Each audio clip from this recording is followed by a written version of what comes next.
Bismillahirrahmanirrahim. Assalamualaikum warahmatullahi wabarakatuh. Ketemu lagi sahabat semua.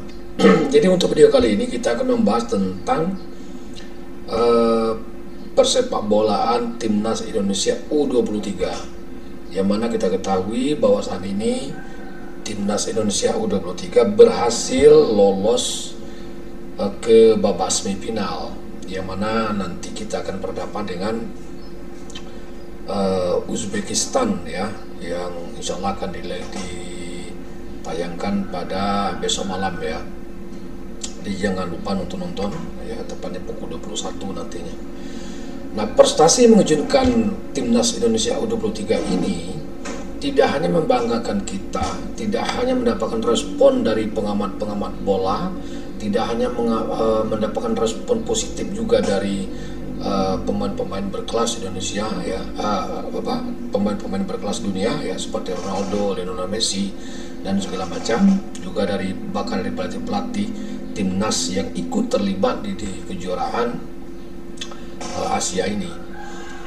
Tapi juga yang cukup membuat gempar itu adalah pernyataan petinggi timnas Qatar, yang mana dengan kemajuan timnas Indonesia ini mereka juga menginginkan Sintayong untuk bisa melatih timnas Qatar, sehingga diharapkan nanti mampu membawa timnas Qatar ke arah yang lebih maju lagi.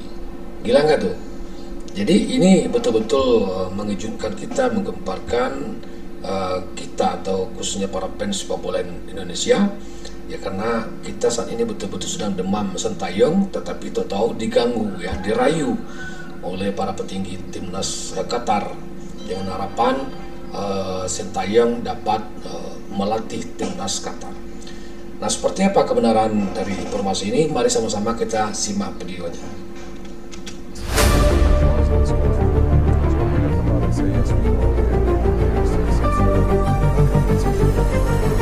Kegembiraan. Mentang-mentang banyak duit. Jelang laga semifinal antara Timnas Indonesia versus Uzbekistan, Presiden Asosiasi Sepak Bola Qatar atau KFA, Jassim Rashid Al Bunain bisa-bisanya bicara begini terkait Sintayong di Timnas Indonesia. Ya, kinerja Sintayong sebagai pelatih Timnas Indonesia U23 mendapat sorotan khusus dari berbagai pihak, tak terkecuali Jassim Rashid Al Bunain. Orang nomor satu di persepak bolaan Qatar tersebut bahkan menyebut magis Sintayong bersama tim Garuda Muda bisa saja beralih ke tim nasional Qatar. Kami menilai pelatih Timnas Indonesia U23, Sintayong berhasil mengangkat level Indonesia secara keseluruhan. Kami tentu sangat senang jika Sintayong mau ditunjuk sebagai pelatih tim sepak bola kami. Saya yakin sepak bola Qatar berpotensi mencapai level baru di persepak bolaan Asia, kata Jassim Rashid dikutip dari Donga, Minggu 28 April 2024. Jadi prestasi Timnas U23 Indonesia ini betul-betul banyak menarik perhatian daripada insan sepak bola Indonesia, termasuk daripada insan atau petinggi daripada timnas Qatar ya, yang menginginkan Sintayong bisa melatih timnas mereka ya. Kami tahu kontrak Sintayong baru saja diperbarui, namun apabila Sintayong mau, kenapa tidak berpikir untuk membawanya ke sini, lanjut Jassim Rashid. Tak cukup di situ, Jassim Rashid juga menegaskan ia sanggup membayar Sintayong 2 kali lipat jika pelatih asal Korea Selatan tersebut mau melatih timnas Qatar. Jika Sintayong mau dalam kurung melatih tim sepak bola Qatar, ia akan dapat honor 2 kali lipat dibanding saat ini, imbuhnya. Di lain sisi, Shin mengatakan memang sudah ada tawaran untuk melatih tim nasional negara lain. Tapi ia menegaskan prioritas utamanya kini menghormati kontraknya bersama Timnas Indonesia. Memang selama turnamen kali ini Piala Asia U23 ada tawaran. Tetapi saya sama sekali tidak ada tertarik karena saya baru saja memperpanjang kontrak bersama Timnas Indonesia. Ujar pelatih Shin dilansir dari laman Antara, Sabtu 27 April 2024. Jadi tidak ada pikiran pergi ke negara lain juga. Saya tidak pernah tertarik 1% pun untuk menjabat sebagai pelatih kepala negara lain. Iya, jadi dalam informasi yang lain ya, memang kita tahu bahwa kisah Sintayong ini sampai ke Indonesia tahun 2019 itu dikarenakan dia sempat diabaikan di Korsel ya, setelah melawan Jerman, dan saat itu Korsel tidak lolos ya.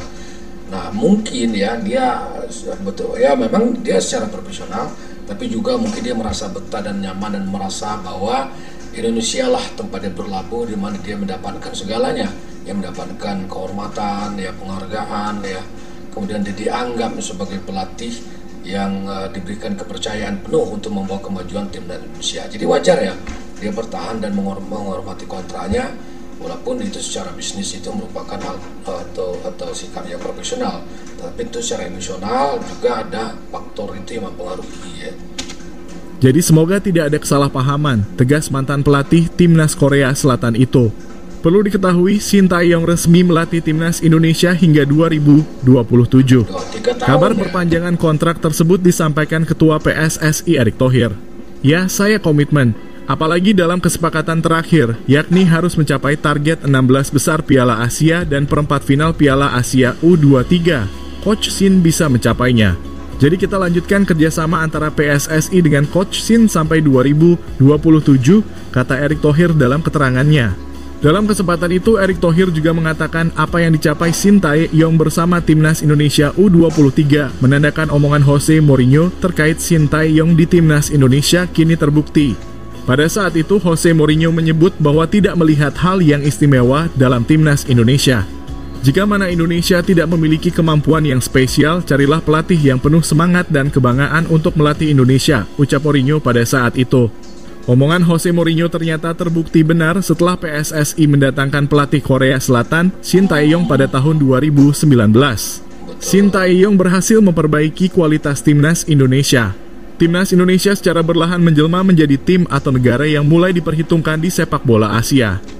Nah, jadi wajar ya, wajar daripada negara-negara lain itu melirik Shin Tae-yong dikarenakan dia mampu mengangkat derajat dan prestasi timnas U23 Indonesia.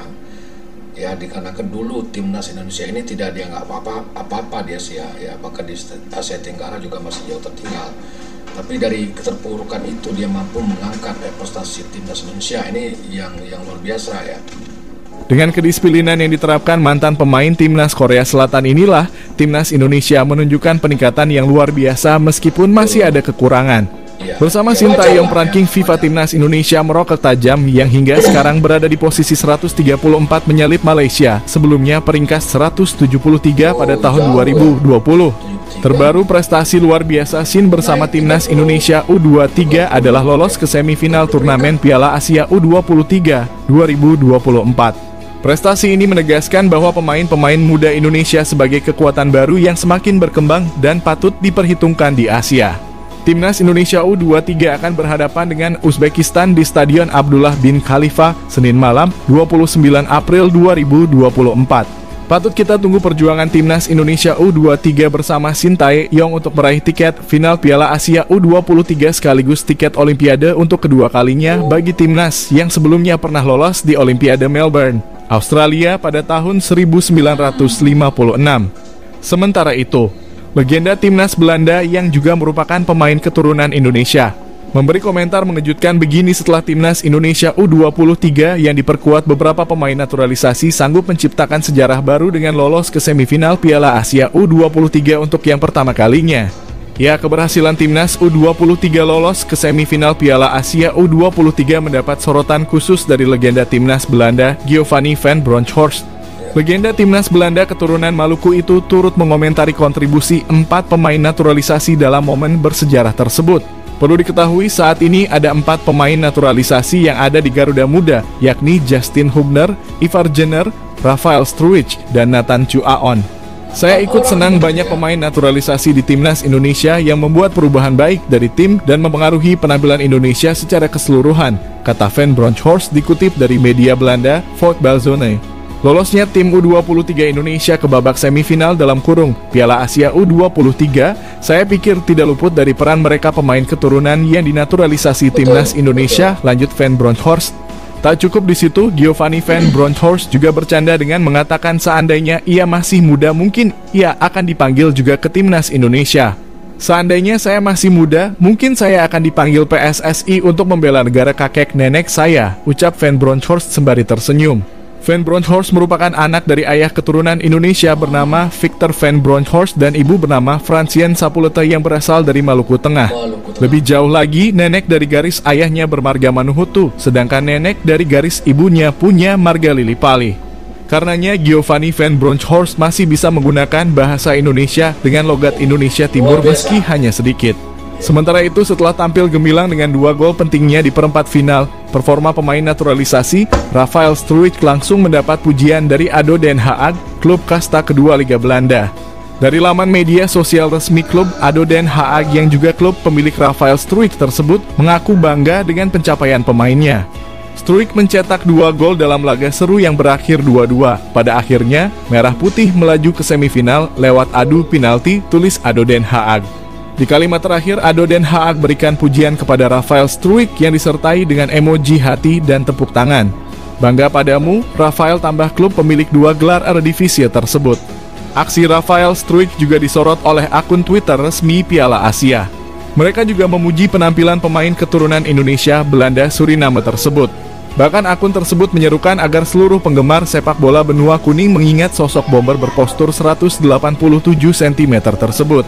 Satu-satunya Rafael Struijk, mohon diingat namanya, tulis akun resmi @afcasiancup.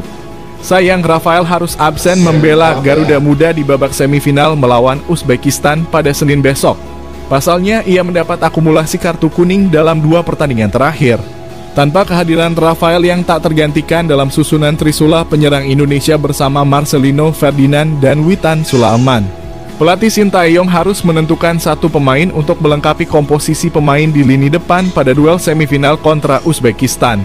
Untuk menggantikan Rafael yang membela ADO Den Haag, Shin memiliki 3 opsi pemain, yaitu Kelis Royer, Ramadan Sananta, dan Hoki Caraka.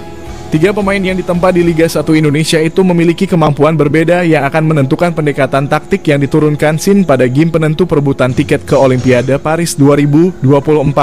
Nah, untuk menentukan itu, tentu ini menjadi PR buat Sintayong. Ia harus jeli untuk menentukan pemain pengganti yang pas untuk Rafael Struijk. Ayo kita doakan Sintayong dan pasukannya bisa lolos ke Olimpiade Paris 2024. Ya, jadi itu ya, saudara-saudara, bahwa di samping kita atau Sintayong yang mendapatkan pujian dari berbagai pihak, ya, termasuk juga dari para pengamat bola, ya, juga mendapatkan perhatian dari memilih produk yang tepat dapat meningkat para pihak luar, ya. Jadi di samping pujian kita juga mendapatkan gangguan, salah satunya dari petinggi Qatar, yang mana petinggi ini menginginkan Sintayong atau meraihlah seperti itu agar Sintayong ini dapat melatih timnas Qatar, ya, dikarenakan kemajuan yang ditunjukkan oleh Sintayong. Saya rasa demikian, ya, saya yakin dan berterima kasih pada Sintayong. Hari ini dia demam, ya, kita Indonesia demam Sintayong. Mudah-mudahan betul-betul Indonesia bisa lolos ke babak final nantinya setelah semifinal. Demikian untuk video kali ini, kita ketemu lagi di video berikutnya.